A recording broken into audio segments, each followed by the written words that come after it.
इसके साथ साथ गुरु वयनम, गुरु के जो वचन हैं उनको भी उपकरण के रूप में अंगीकार किया। करण और उपकरण के विषय में हमें समझना है। करण और उपकरण, आप लोग वस्तु का अवलोकन करते हैं, किसके द्वारा करते हैं? आंखों के द्वारा ही वस्तु का अवलोकन किया जाता है। तो वस्तु के बोध में वह आंखें किस रूप में आती हैं? करण अर्थात साधन के रूप में आती हैं। किंतु वो करण अलग है और उपकरण अलग अलग। साधन में कुछ कमी आती है तो उपकरण का सहारा लिया जाता है। दोनों आंखें तो हैं, हम अवलोकन कर रहे हैं, प्रकाश में ही अवलोकन किया जा रहा है। किंतु यदि उन आंखों में कुछ गड़बड़ी है, कुछ कमी है, रोशनी की कमी है, तो उसकी पूर्ति के लिए किसका आलम्बन लिया जाता है? चश्मा का आलम्बन लिया जाता है। तो ये चश्मा करण नहीं है किंतु उपकरण है। उसी प्रकार रत्नत्रय तो करण है और उन रत्नत्रय की आराधना करने के लिए जो आलम्बन लिया जाता है उसको उपकरण की संज्ञा आगम में दी है। और उपकरण जो होते हैं वो अपने आप में पृथक हुआ करते हैं और करण का संबंध आत्मा के साथ तादाद में हुआ करता है।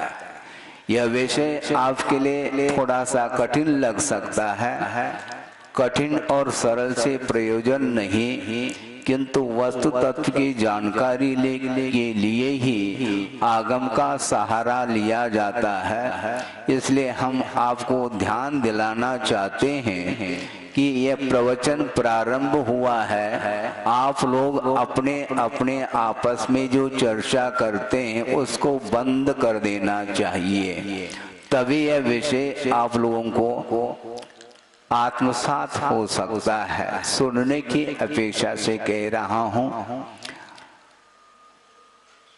आचरण करना यह बाद का विषय है, किंतु आचरण करने के पहले आगम का आलम्बन लेकर के हमें विचार, चिंतन, मनन आदि करना चाहिए। आगम का हम आलम्बन थोड़े देर के लिए विधि करते हैं तो निश्चित रूप से वस्तु का यथार्थ बोध हमें नहीं हो पाता।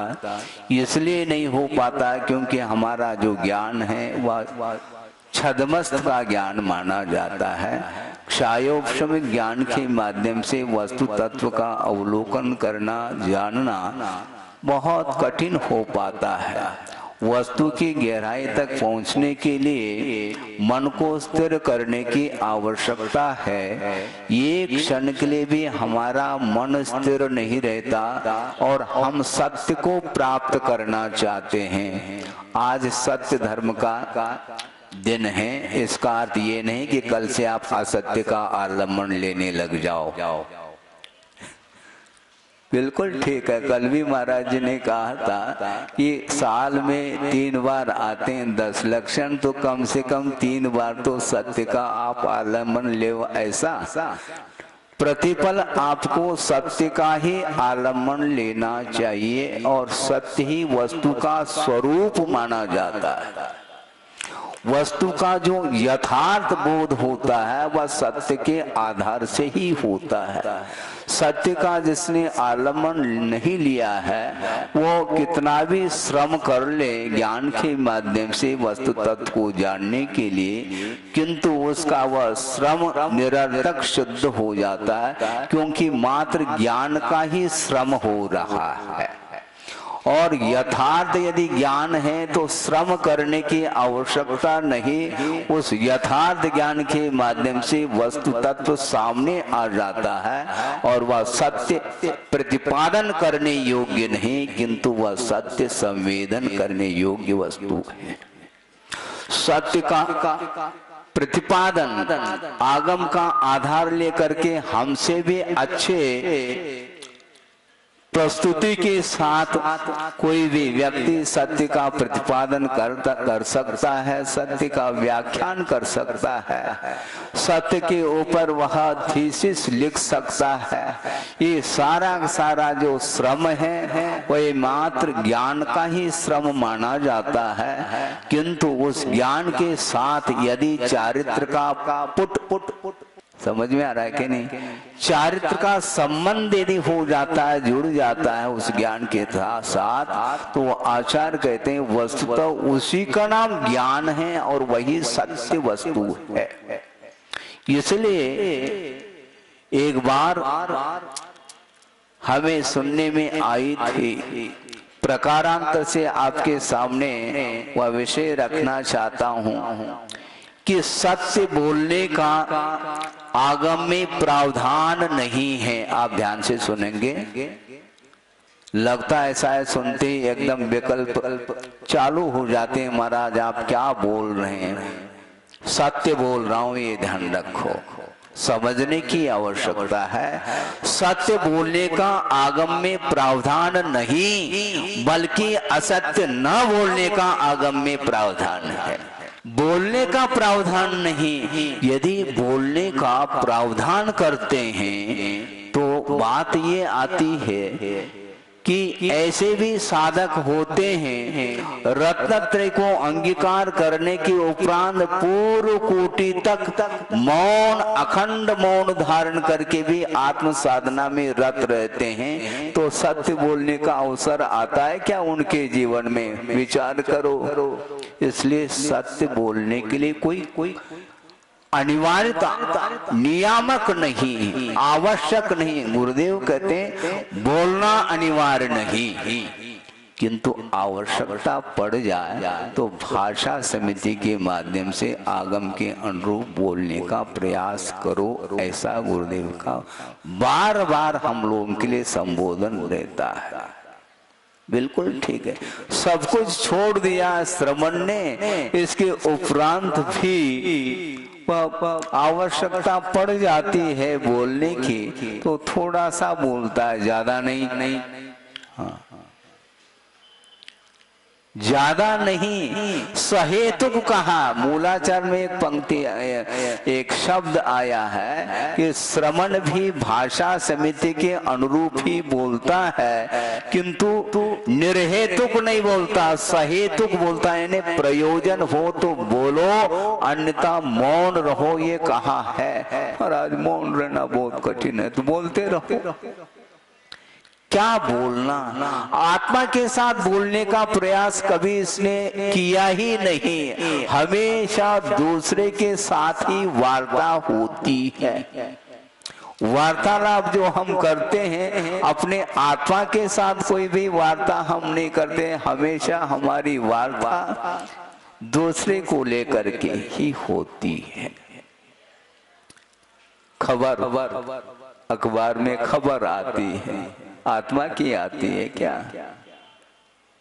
न्यूज पेपर आप लोग पढ़ते हो, उसमें कहां पर क्या घटित हो रहा है गतिविधि के बारे में जानकारी लेते हैं, किंतु वह जानकारी आत्म तत्व को लेकर के नहीं, पर तत्व को लेकर के ही जानकारी हम प्रतिदिन लेते रहते हैं। सुबह होती ही जैसे पौराणिक स्वाध्याय वेलायाम बोलते हैं ना हम लोग, उस प्रकार न्यूज पेपर हाथ में है और वह एक हाथ में चाय का कप है और वह पेपर पढ़ रहा है। यह स्वाध्याय है क्या?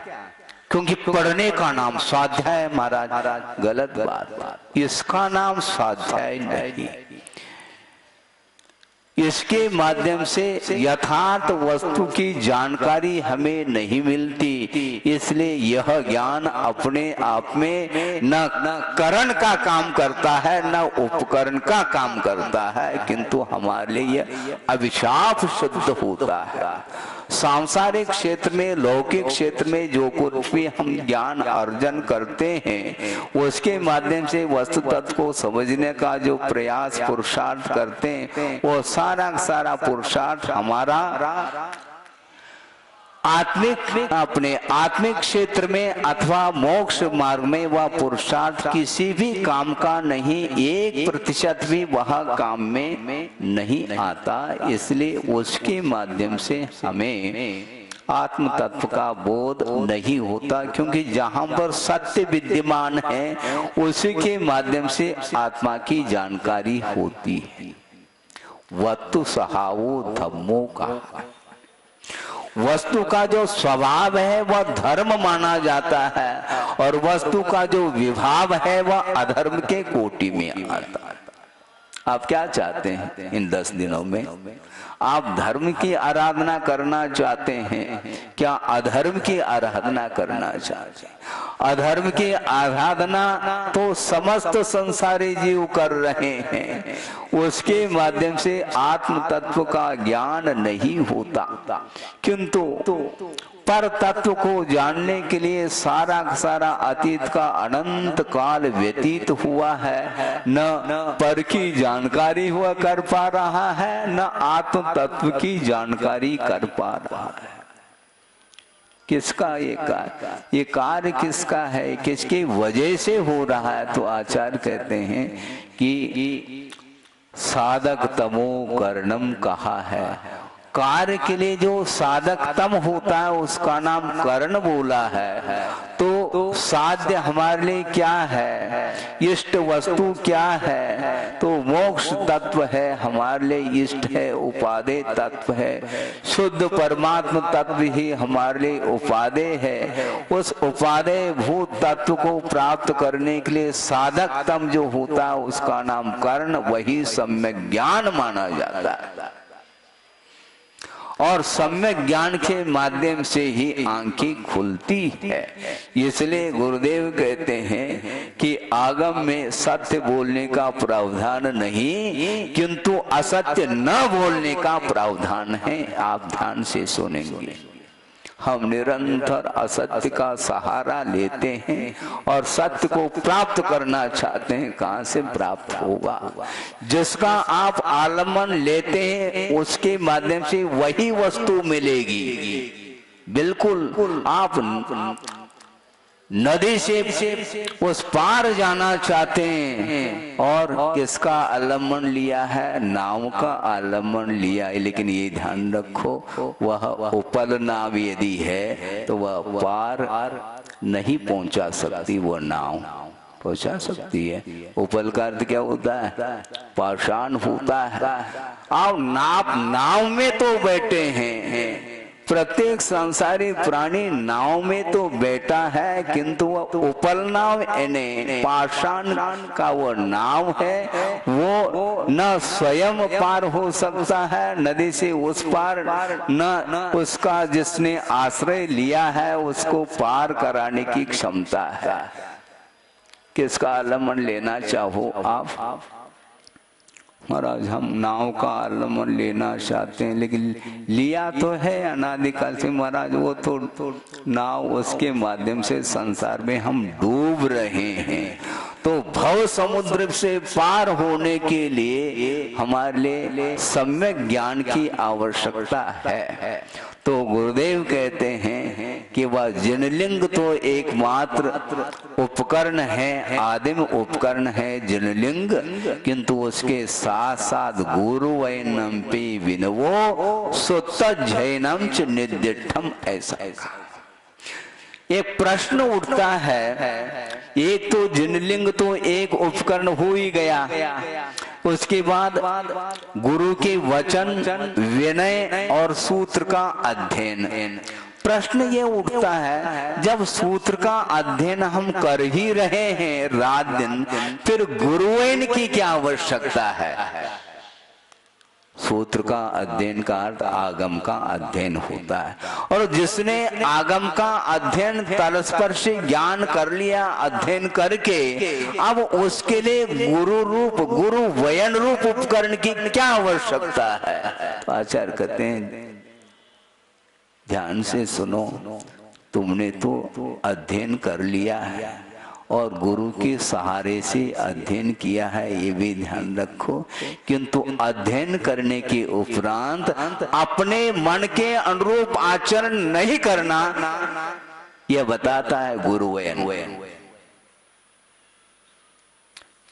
गुरु वयन का अर्थ गुरु के वचन हुआ करते हैं। आचार्य महाराज ने ही मूलाचार का अध्ययन कराया संघ के लिए, और इसके उपरांत मूलाचार का आद्योपांत अध्ययन, सर्वांगीण अध्ययन जब कर लिया है, फिर गुरु के वचन क्या आगम से भिन्न है क्या कोई प्रश्न कर सकता है? गुरु के वचन क्या आगम से बहिर्भूत है क्या? बहिर्भूत नहीं, किंतु ये ध्यान रखो तुम्हारे अंदर ये अभी भी क्षमता नहीं आई है कि आगम का आलोड़न करने के उपरांत भी अर्पिता नर्पित सिद्धे है, इसको भूल रहे हो तुम। इसलिए इसको याद दिलाने के लिए गुरु का वचन सर्वोपरि ऐसा कहा है। हम कभी कभी आगम को गौण कर सकते हैं, किंतु गुरु के वचन कभी भी गौण नहीं कर सकते। महाराज आगम को गौण करके क्या करना चाहते हैं? हम इसलिए गौण करना चाहते हैं क्योंकि आगम अताः है, हमारी क्षमता नहीं, हमारे अंदर इतना क्षोभम नहीं है कि आगम का सही सही अर्थ निकाल सके। आगम पढ़ना अलग और आगम का प्रासंगिक यथार्थ अर्थ निकालना अलग होता है। उसके लिए ही गुरु वचन एक उपकरण के रूप में आया। गुरु के वचन को उपकरण कहा। महाराज इसको भी तो उपकरण कहा, करण क्यों नहीं कहा? ये ध्यान रखो। इसको उपकरण क्यों कहा? क्योंकि गुरु के वचन भी भिन्न ही तो है ना। इस कार्यक्रम के पुण्यार्जक हैं स्वर्गीय श्री सवाईलाल जैन जी की 17वीं पुण्य स्मृति पर श्रीमती चिंतामणि सवाईलाल जैन परिवार, कन्नौज, मुंबई।